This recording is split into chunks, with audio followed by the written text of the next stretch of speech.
You're watching the PoliticIt podcast. Good evening. Welcome to PoliticIt podcast. Tonight we've got Dan McCay. Nice to have you, Dan. Good to have you. Good to sit next to you. Senator Dan McCay. Yeah. We sit together on the Senate floor, so it's this feels natural. And you sit to the right of me, even though politically, I think, aren't you to the left of me? Oh. Well, no, we found out in that one poll that that I beat you just barely, right? Yeah. So you beat Heidi on that. I know. Woke Heidi. So Yeah. This is. I think we've been talking about doing this podcast for a while, but I mean, we're going to try and recreate for your listeners what it's like to sit next to each other on the floor and talk. Yeah. Because this is what we're doing all the time. Right. Well, let's talk about a little bit about you first, Dan, because I don't know that our viewers really know your background. Okay. I mean, they know you as a senator, I'm sure, but let's talk about you. Where'd you go to school? Where'd you grow up? What got you into politics? That is a lot. So let's see. I was born in St. Louis, Missouri, just south of St. Louis, Missouri. In St. John Baptist Hospital there. I spent the first 3 years of my life in St. Louis. My dad was in the Navy at the time.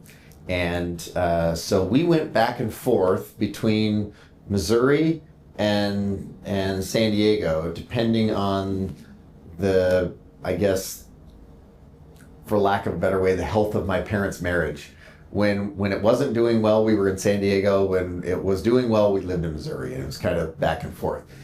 I went for K through 12 education. You got 13 years of schooling there. I went to 11 different schools. Wow. Growing up. So that happens a lot in military families. Yeah, military families and military background and that kind of thing. And so, we ping-ponged around. My parents... my mom and dad met at a USO event while he was in the Navy, and he was originally from Missouri, and my mom was originally from San Diego there. So I was just kind of bouncing around. I went on my 2-year religious sabbatical. I went to India, the India Bangalore mission, and I was in India for So which language did you speak? Well, we were all English speaking. Oh. So India obviously settled British colony. Right. So a lot of their business, everything else is done in English. And so we did, we were teaching in English for the most part. If they couldn't speak English, we weren't teaching them yet. And so a lot of my companions, and there were very few Americans really. We had, my companions were from India or were from Fiji. Or and I had probably half my companions were from the United States. So it was great. I loved it. India was a perfect place for me to be called to. I just I don't know. I think back on I believe that the Lord calls us to places for reasons. And I was a poor kid growing up. We just didn't have any money, right? I remember as a kid. My mom. But when you went to India, you find out what it's really that's like. just it. I thought for a long time that I was really impoverished. Right? We lived in my mom after my parents split up. Is my mom and her 3 boys, and she was working in a factory. And spending. She would do graveyard shifts sometimes. Kind of that was the thing, and But, nowadays you'd get child protective services and probably, lose your kids or whatever. I'm glad nobody knew that. If you're living in a car. Yeah. But that experience taught me a lot, but it also kind of, I don't know, made me feel like the world owed me something. I don't know if that makes sense, And then the funny thing is I went to India and realized the world didn't owe me a doggone thing. I was, despite the fact that we weren't wealthy, my mom always worked hard, and we always, kind of did well. So, anyway, that's, India was a perfect place for me. And then I went, I finished there. I actually wasn't going to go to college before my mission. You didn't have those plans? It just wasn't really interesting to me. That just wasn't my plan. And then after my mission, a bunch of my companions were already a year through school, and I was like, wow, these guys are really smart and they have things and directions, so maybe I'll try that out. Went to college. I did the first year down at Grossmont College down by where I went to high school, and then in San Diego, and then from there I moved to Utah State. I was working for youth and family programs at BYU, doing especially for youth programs. Oh, you did? Yeah, oh. Counselor there. And then from there, I fell in love with Logan. But I fell in love with Logan in July when there was, EFY programs going on. Right. I moved to Logan in January, and the weather was very... It's a little bit cold up there, isn't it? That wind coming out of the canyon can get you pretty good. Growing up in San Diego, you're a little used to warm weather, right? Right. A cold day, you might put on pants, versus, Logan. So I get up to Logan, and I had to, my first day I was in shorts and I had a pair of shoes or whatever, like closed-toed shoes, and a parka walking to the bus stop, and my hair froze. And I realized like Logan was was different than San Diego. Yeah. So I went shopping and figured that out. But yeah. So Utah State, I graduated in. I got a degree in, basically social studies, but it was a combination of history and economics, and combined those two. And then I got my master's in instructional design. And while I was working, or before I started working on my master's, I met my wife, Tawny, and she was working on her MBA, and we got married shortly after we met. Believe it or not, we were dating for a month before I asked her to marry me. Oh my goodness! Yeah, that shows you can make a decision when you want to. Yeah, huh? This is true to my detriment. But the other thing is too, it was a no-brainer. Like, I knew when I met her, I was like, I knew she was the one I was going to marry. I mean, it was almost an instant, feeling for me. And then, anyway, so she was finishing her MBA. I got a master's in instructional design. And then after that, went to law school out at Willamette in Salem, Oregon. Loved it. It's a great school. It's a great environment. We got a chance to get out. We had one kid at the time and had our second while we were there in Oregon. Moved back to Utah to practice and work in real estate. And we had 4 more kids, so we have 6 kids total. My whole career has been, for the most part, in law and real estate related stuff, and it's been great. I've loved it. You asked, the last one. Oh yeah. How'd you get in politics? politics? Yeah. What got into you? Our state representative that decided that he was going to step down to run for Congress. I don't know if you remember Carl Wimmer. Oh yeah. Yeah. So Carl stepped down to run for Congress, and there used to be prohibition on fundraising during the legislative session. He was a state rep. And so a bunch of people put their names in. I think there were myself, and I think there were 6 or 7 other candidates. And I just put my name in thinking, hey, I'll try this out. I had been a delegate in 2010 and saw Mike Lee, and Tim Bridgewater race, and, watched Tim Bennett, Bob Bennett leave in convention, and then was helping Mike Lee during his primary race, was out putting in signs and doing all that stuff. I got really super motivated about the political process during that election. Something about, the Obama years really were painful.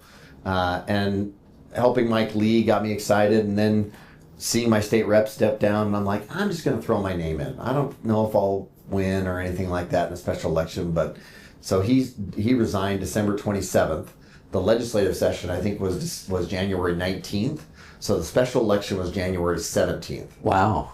And so I just walked around and shook hands and met all the neighbors and delegates and everything else. On the 17th, I won in the first ballot. And the next day, I think, was the 19th, or it was the 18th. I can't remember. It was a Friday. The special election was on Thursday. Friday, I get a call from Sandy Tenney, who was the chief clerk of the House. And she said, hey, can you come to the Capitol and fill out paperwork and do all this stuff because the session starts Monday. We need to get you going. And no kidding, I had to ask her for directions on where to go once I got to the Capitol, because I had never been inside the building. Wow. Despite having been on the outside, walked around, I'd never actually gone inside the Capitol. So my first time ever going inside the Utah Capitol was after I'd been elected to serve in the State House. So how long, you were in the House for how long? So I got elected that 2012, right before that 2012 session, and my last was 2018 in the House. So 7 years and 7 sessions, I guess, in the House. We always do it by sessions. Right, yeah. In the House. So I was 7 sessions in the House, and I've been 7 sessions now in the Senate. So it's, yeah, it's been a minute. So what was the motivation to go into the Senate? Well, my senator decided he was going to retire, Senator Stevenson, and I was in. Oh, Howard Stevenson. Yeah, Howard Stevenson. He decided he was going to step down, and not run for re-election, and I just thought, hey, this is a great opportunity to see what the different body is like and those kinds of things. I also felt like there was, just a need for, some stronger, maybe West Side representation in Salt Lake County, where there's a really strong conservative base. That seat had traditionally been over on the East for Howard's career. And so, pulled it, to the West and helped, as we've seen growth. I mean, my Senate seat in redistricting really became 2.5 Senate seats. Wow. So it split in a couple of different ways, and So would you say then your seat is more conservative than it was before? Or? Oh yeah, it definitely, because believe it or not, it's that East Side area in Salt Lake County is maybe not as red conservative as the other. Now Draper is still very conservative. You know what I mean? There are parts in the East that are getting less and less conservative. So to speak. Well, we're going to take a break, and we'll come right back. Okay. Tired of media bias? Frustrated by political noise? PoliticIt.com cuts through the clutter, giving you real facts, clear analysis, and unbiased insight on the issues that matter most. Stay informed, stay empowered. Whether it's elections, policy changes, or breaking news, we've got you covered. No spin, no agendas, just truth you can trust. Visit PoliticIt.com today, because informed citizens shape the future. PoliticIt.com, where politics meets clarity. Welcome back to PoliticIt. We've got Dan McCay with us today, Senator Dan McCay. So let's talk a little bit about... We just call each other Dan and John. Yeah. So let's talk a little bit about the convention. Okay. And let's talk a little bit about SB54. Okay. I mean, obviously that was a big piece of convention, and believe it or not, it's been a big piece of conventions since 2014. I mean, Senate Bill 54 was passed in 2014. That's... Right. That's it. It feels like yesterday, and sometimes it feels like forever ago at the same time. But this was a weird convention. Like, did the outcome surprise you at all? Yeah, a little bit. Well, let's face it. I mean, Lyman got 67% of the vote. These are the very same delegates. 67 plus. And I would think that those delegates were more motivated to show up too. Yeah. Don't you think? Yeah. So obviously, Axon captured a lot of those delegates. Yeah, it's the same. Yeah, it's like the same delegate pool, and seeing an outcome that literally a year before, to have it flip on its head was super. I thought it was just super interesting. I felt like the Lyman component. Phil running for governor, I felt like his campaign did the best of any grassroots campaign I've seen since the Senate Bill 54 era, right? I would say Morgan Philpott before that, he ran a strong, kind of governor's campaign. So did Dave Kirkham, ran a strong kind of governor's campaign. Jonathan Johnson, they ran strong governor. But they ran they ran convention campaigns, but they didn't really convert it into the support after convention, right? Phil had a totally different. So they kind of lost the grassroots that got them through the convention. Yeah, and that was it. And then Phil did not. Like he had activated, his voters, and they were working for him. They were wearing T-shirts. They were putting signs. I mean, I'm on my way to Lake Powell, and I'm seeing signs for Phil Lyman during the primary. I mean, I bet they put out more signs than anybody in a long time. And it explains his strong performance in the primary. I mean, he did well in the primary. He did far better, honestly, than I've seen challenging an incumbent governor in a long time. That said, the weird thing is how things unfolded after the primary election to the chairman's race. It was kind of this weird downfall in some ways. Like some of the support, usually everybody's like, well, let's unite behind the Republican candidate. And that's always caused some consternation, I guess, to leave your, candidate or whatever. You had 200,000 plus votes for a write-in campaign. We've never seen that in Utah, at least not in a statewide race. You had a lot of this stuff kind of pile up. And then to see, all that support then not translate to a chairmanship, like when you're running for chair, makes you ask questions like, why did it work out that way? Do you think maybe that run as a write-in candidate hurt him among the delegates? I think because what I'm learning from Utah politics, from my experience with Utah, is we care about how you win and we care about how you lose.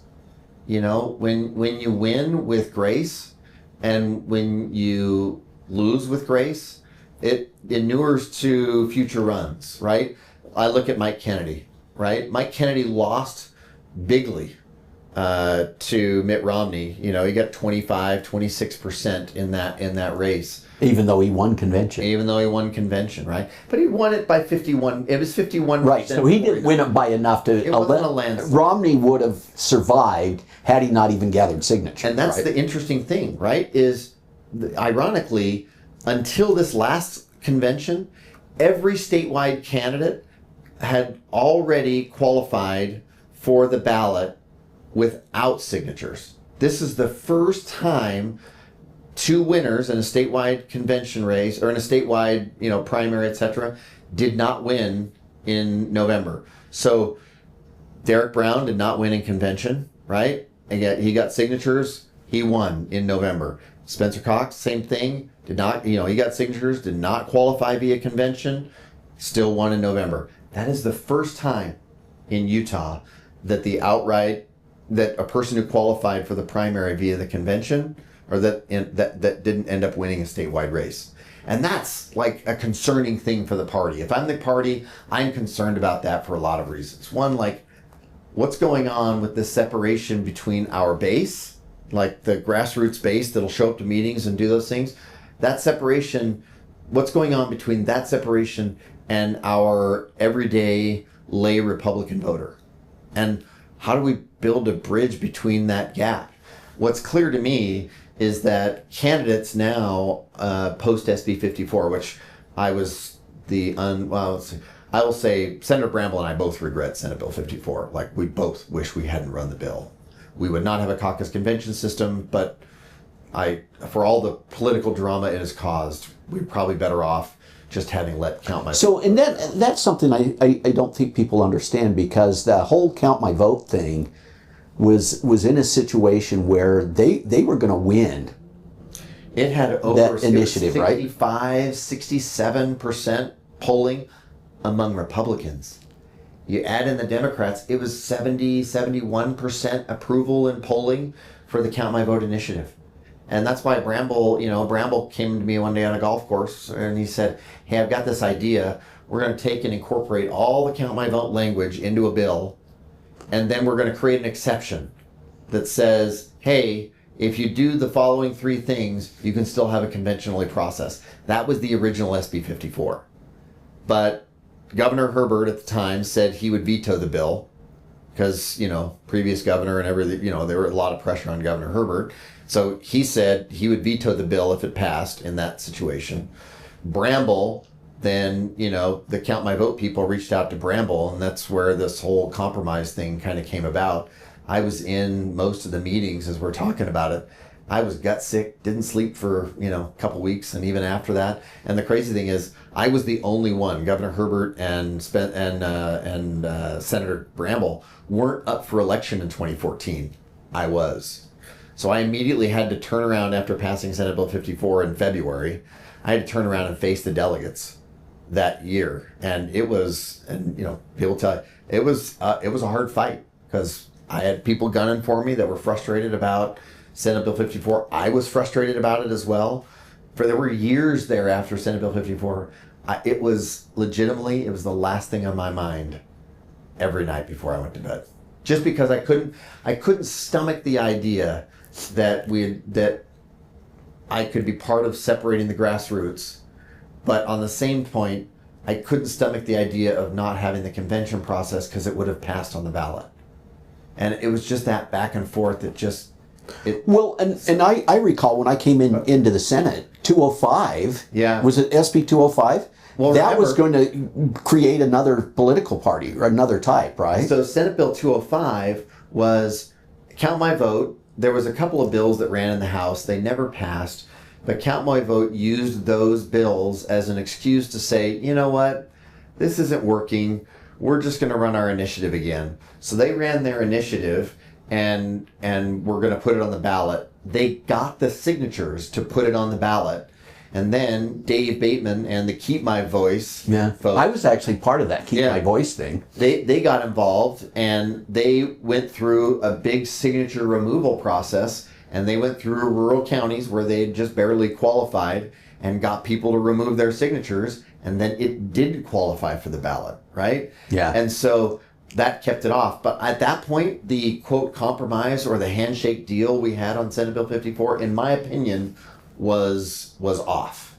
And so I ran Senate Bill 205, which I was actually working with Derek Brown, because he was the party chair. And the reason why you ran 205 is because they had promised not to put it on the ballot if you ran SB54. And then they ran their initiative. So I got together with Derek Brown, and the two of us were like, hey, let's come up with an idea. And so the two of us, came up with the idea of adding a third kind of political party. There's registered political party, which means RPP. only signatures. Only signatures, and it's like 100 signatures or something. It's like 2% or something of the electorate. So RPP, qualified political party, which means it's that SB54 compromise that everybody complains about, which is the convention. Which means they have to accept signature gathering. And then require signature gathering. And we were creating a third, which said you could have convention only if you had, some minor qualifications. I think we had a 66% threshold or 60% threshold in convention.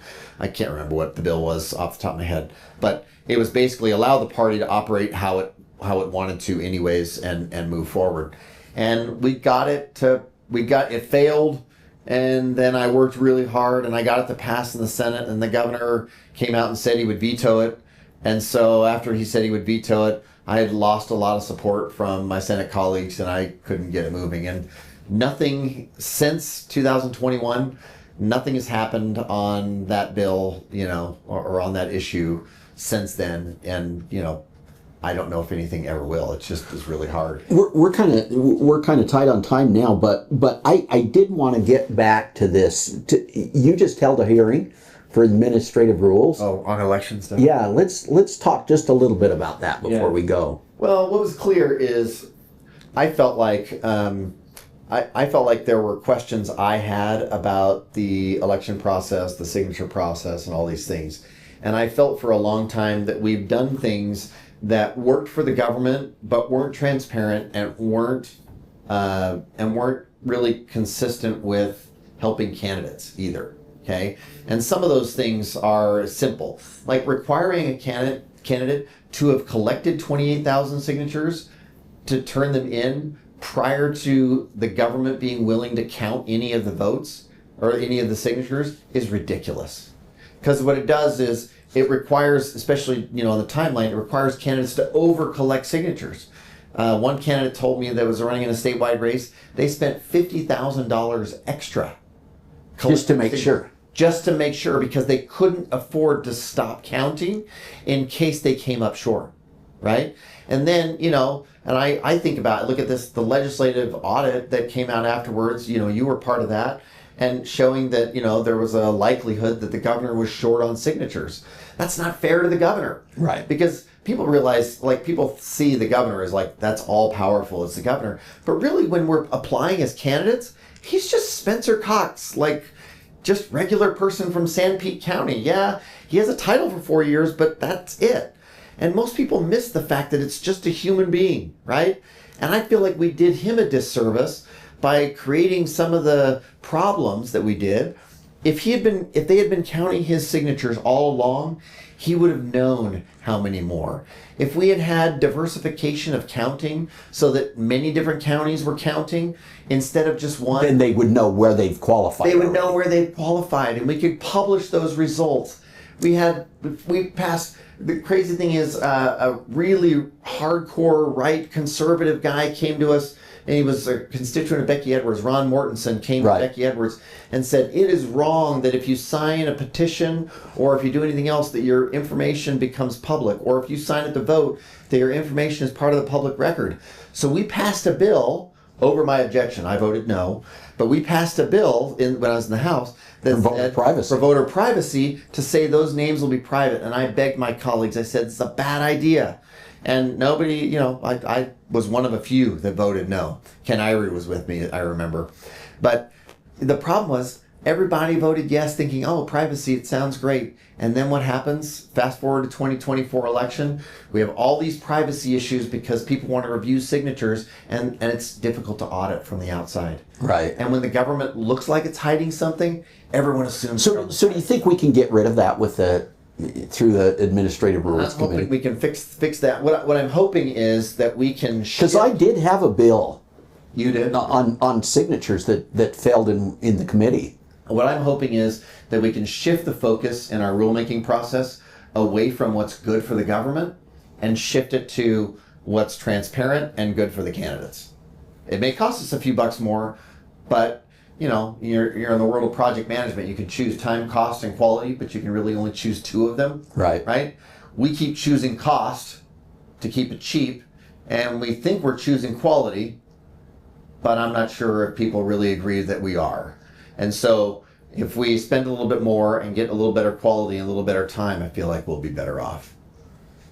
So we're about out of time. Any How's concluding? that possible? I don't know. We just get talking, and I know. So any parting thoughts?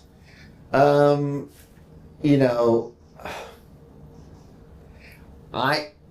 fundamentally believe that Utah is headed in a good direction.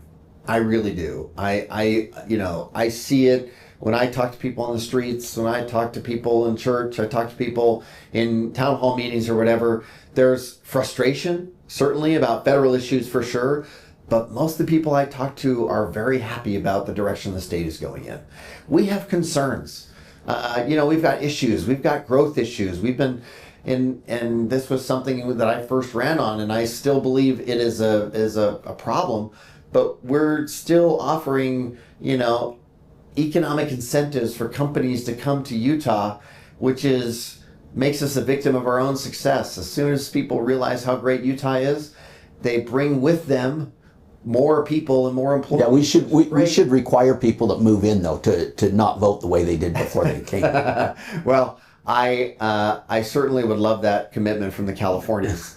When the Montanans and the Idahoans move in, I don't know how they vote, right? Yeah. But Missourians will take those guys as well. But I just look at it and I say, well, I feel like the state is generally headed in the right direction. But I do think we need to be vigilant as a people. We need to constantly, instead of focusing on what is popular or what the news is willing to tell us is most important, we need to get back to the principles of limited government. We need to get back to principles of fiscal conservatism, and we need to get back to how do our policies, how are they negatively or positively impacting our kids, the next generation? And I feel like if we can answer those three questions as we're dealing with the law or legislation, I feel like Utah will be an amazing place for generations to come. But it is only when we walk away from those principles that we get in trouble. Very good. Thanks for coming in, Dan. Good to have you. We'll see you guys next week. Thanks.